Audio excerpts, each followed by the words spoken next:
The area in question for the power station has not at this stage been exactly identified, but it's believed it will take up a large parcel of grazing land at Foybrook in the vicinity of the Liddell and Bayswater power stations. According to an Electricity Commission report on possible sites for future power stations, which was released in July, if another is required to meet the state's power needs, then it would prefer it to be sited here, rather than at Wyong and Lithgow, the other options. While a new billion-dollar station would have enormous benefits for the Shire and the mining industry, Singleton Shire Clerk John Flannery says it must be established with minimum disruption to everyone involved. Well, I think if proper social and environmental controls are introduced and we can absorb that workforce without disruption to the area, I think we'd probably welcome the development. According to John Flannery, a couple of thousand hectares of land would have to be resumed if the proposal goes ahead. Whose land and how much hasn't been decided just yet, and possibly won't be until a firm decision is made in 12 to 18 months' time. What's worrying both the council and the landholders of Foybrook is that for some residents, the establishment of a power station there and land resumptions may mean another major upheaval. Well, many of those residents were displaced by the Glennies Creek Dam only a few years ago, so we've got a situation where people may have to be moved twice within a matter of 5 years. Obviously they're concerned, and the council's not going to come out and say that it fully supports such an enterprise until it's got more facts. At its meeting next week, the council will decide on the date and venue for a meeting with Foybrook farmers, and hopefully more information on the scheme will have been gleaned from the Commission by then.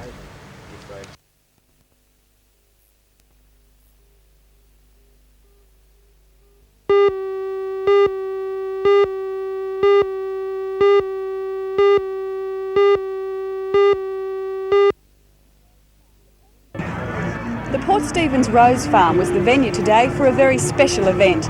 It was the Combined Pensioners Association annual get-together.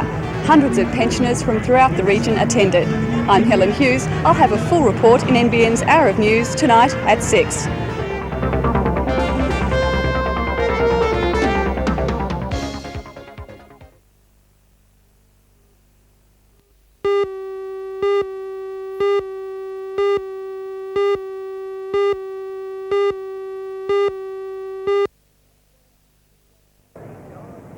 It's underway, 6 hours.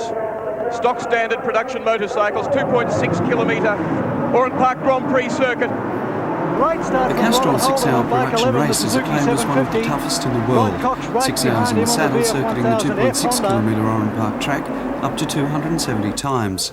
And that means an average speed of over 120 kilometres per hour through the turns and down the straights. On past performances, one of the prime favourites will be last year's runner-up, 26-year-old Wayne Gardner, seen here on bike number 3.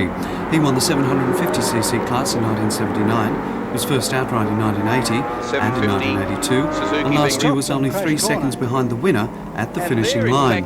As well, since he moved base to Britain in 1980, he's chalked up a very impressive record, taking the Japanese and Malaysian Grand Prix, being 4th overall in last year's World Championship Series, and being voted Man of the Year by the UK Motorcycle News magazine. On Sunday week, he'll be astride a Honda VF 1000, and with a former Castrol winner, Sydney's Rod Cox, as his co-rider, he's confident of at least putting in a top-class effort against the best bikers in the country.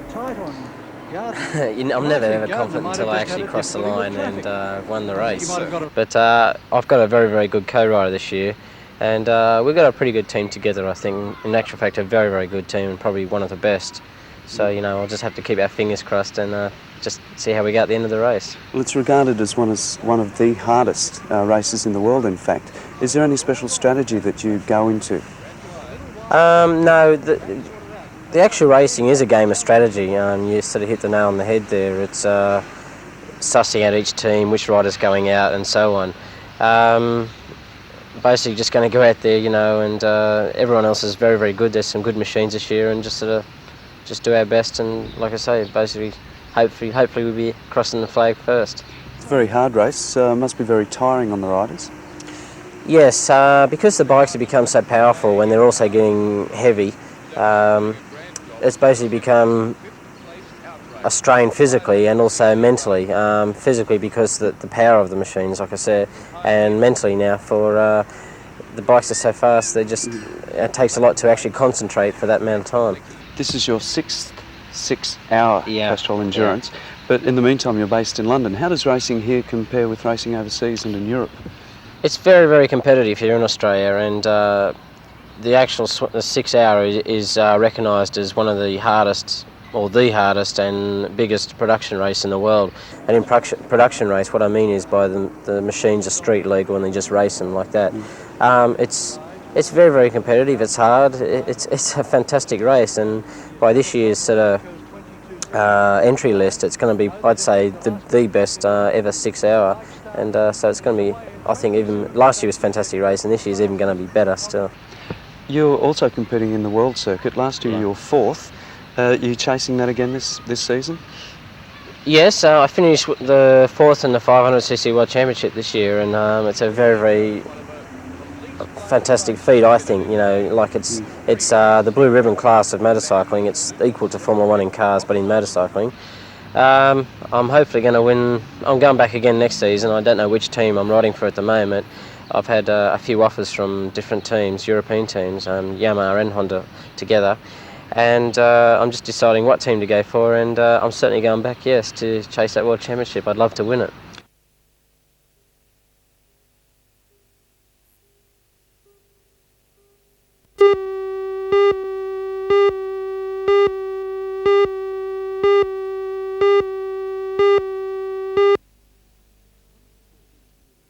None of the 14 Aquililaro passengers were killed, although all were injured when the bus taking them home to Frankfurt slammed into the wreckage of a multiple pile-up on a high-speed freeway. All up, 10 vehicles were involved in the collision. 4 people died. Meanwhile, in Charleston, South Carolina, a Navy deserter suicided by crashing a stolen twin-engine plane on full throttle into an empty fuel tank on his former Navy base.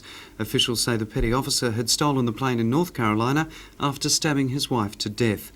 And US Defence Secretary Caspar Weinberger has ordered that all military personnel be screened for AIDS.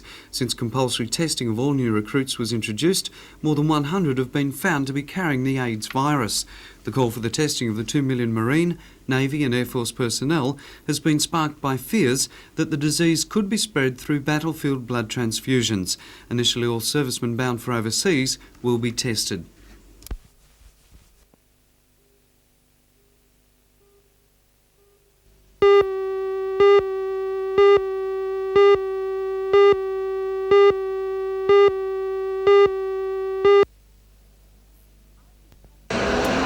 Archie Thompson has arrived in Newcastle, a man of conviction and purpose. Based in Melbourne, he's a minister and the founder of a home for young destitutes. But Archie believes there's a lot more that can be done for the youth in Australia. And with a 5-man team, he's decided to take his message on a 15,000-kilometre run around the country. Help them.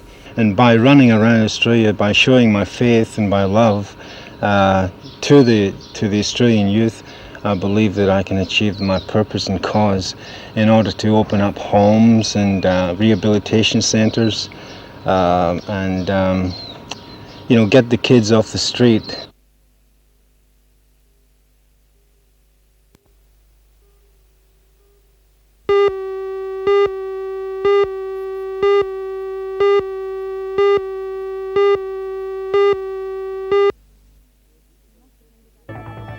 You must have needed that drink. Yes, it's pretty thirsty work. This is Archie Thompson, the singing and running preacher from Melbourne, who's embarked on a 15,000-kilometre run around Australia. For more details on Archie's trek for the youth of Australia, be watching NBN News tonight at 6 o'clock.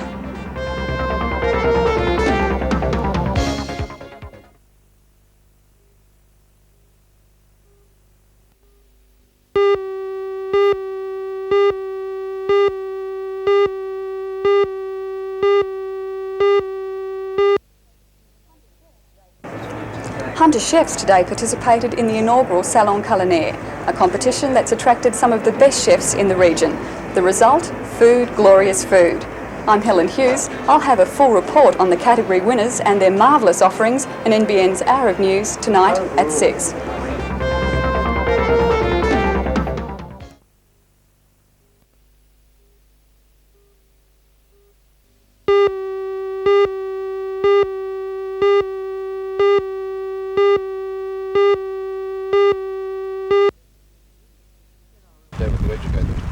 NRL Chairman Neville Lydiard is disappointed with the proposal for a breakaway rugby league association set up by several officials from the second division. It's for this reason that he stressed the latest announcement on official and player bans is a warning, Was it a situation and that where there the is still second time for division those can turn involved back to now turn if they back. like? They can talk to the Newcastle Rugby League, most certainly, because as I have said before, no one has done anything yet at this point of time that makes it irreversible. They can approach the Newcastle Rugby League and ask for conferences, and I'm sure that the Newcastle Rugby League will talk to them at any time. And as a matter of fact, we intend to approach the clubs of the second division. Should they not approach us, we intend to approach them and ask their singular thoughts and make the avenues open to them and the knowledge to them that the Newcastle Rugby League will be conducting a second division competition next year.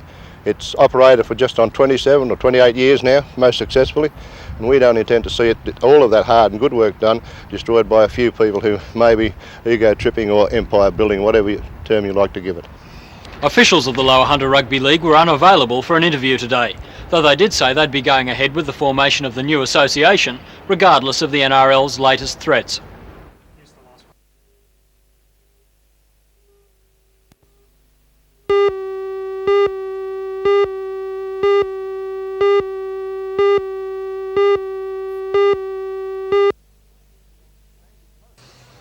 Meet Sandy Coburn's 12-metre-long plywood monster called Footloose. Launching day at Marmon Cove Marina. You won't see one like it anywhere else in the world. Built for sheer speed. Brainchild of the retired Mr Coburn, based on the design of Fred Williams' well-known scow, Owltown. Owltown has already shown pure speed in lake racing conditions, but because it has no keel, it isn't classified as a yacht. Mr Coburn has given Footloose a keel, making it a yacht. He wants it to be the fastest yacht on the lake. It took him 12 months to build, and wait for it, for around just $3,000. I spoke to Mr Coburn after Footloose passed the first test. It floats. Sandy, many people say it's a bit of a risk because you've based this on a design virtually in your own head. Risky stuff. Still, John, I copied from Fred Scow in basic design underneath in the water, and I used Fred's knowledge. He helped me with the building of the boat, in the gluing the timber and all, how to do that part of it. Well, speaking of materials themselves, a lot of the materials on the boat look second-hand, pardon me saying it. Well, because it was such a gamble, I didn't like to spend lots of money buying new equipment for it, so I used all the equipment that I've had over the years. And do you really think it's going to be competitive against these, yachts worth hundreds of thousands? That's a hard thing to say at this point. Well, Sandy, if it doesn't go, what are you going to do? Well, I've always told everybody I'm going to burn it if it doesn't go. But I suppose it's still a boat.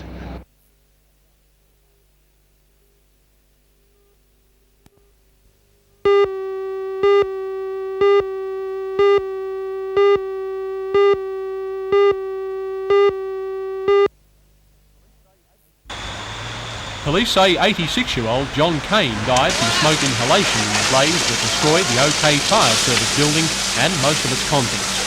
The aftermath involved Nesca officials making safe any power points, police investigators looking for the cause, and others simply beginning the task of cleaning up. Late today, police said they still hadn't found out the cause of the blaze. Police also made a special point today, commending the fire brigade's swift action, tending and containing the blaze for the one building. Mopping up was also the story at the Belmont South Caravan Park. The storm carved the path of destruction yesterday. Wrapping up the flames of this caravan, a backhoe shows that vans aren't built to be knocked around. That's exactly what yesterday's flash hailstorm did in a big way. Several vans and annexes virtually disintegrated. Overnight, the locals helped those in need. The roof. Well, it must be very uncomfortable. Where did you spend last night? Luckily, we got the son living over at Swansea, and we spent the night over there. And people around have been very good. Everyone's been coming around offering accommodation. Even the motels came over and see us and told us we could all go over there and stuff. So the people have been around. Great.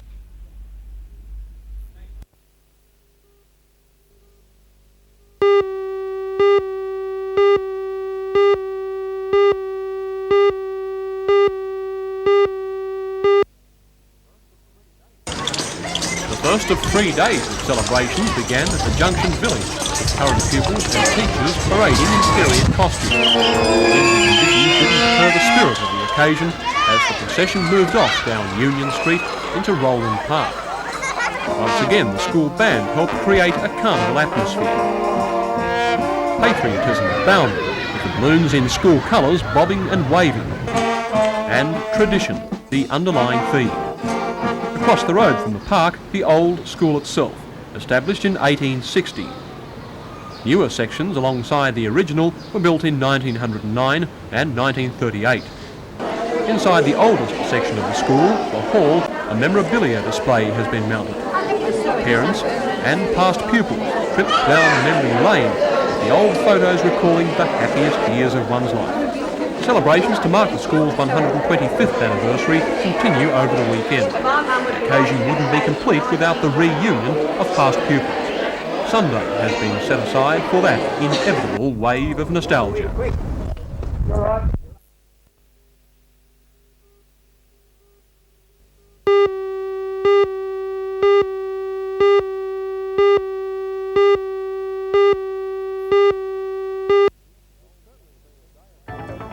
It's certainly been a day of celebration here at the old Junction Demonstration School. 6 generations have passed through the school. They're celebrating 125 years of existence. It's been spectacular and colourful. Full details in tonight's news at 6 o'clock.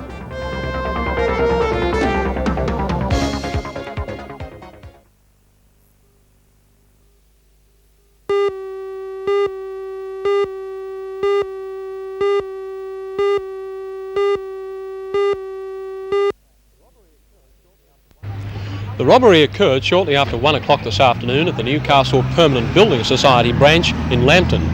A man is alleged to have entered the premises dressed in a yellow raincoat and white terry toweling hat. He is alleged to have been armed with a pistol. He forced staff to hand over an undisclosed quantity of money into a waste paper basket and he absconded. The last he was seen was running towards Lambton Park. The staff throughout the afternoon have been questioned by police. Tonight, police are still searching for the offender, who is believed to be in his 50s.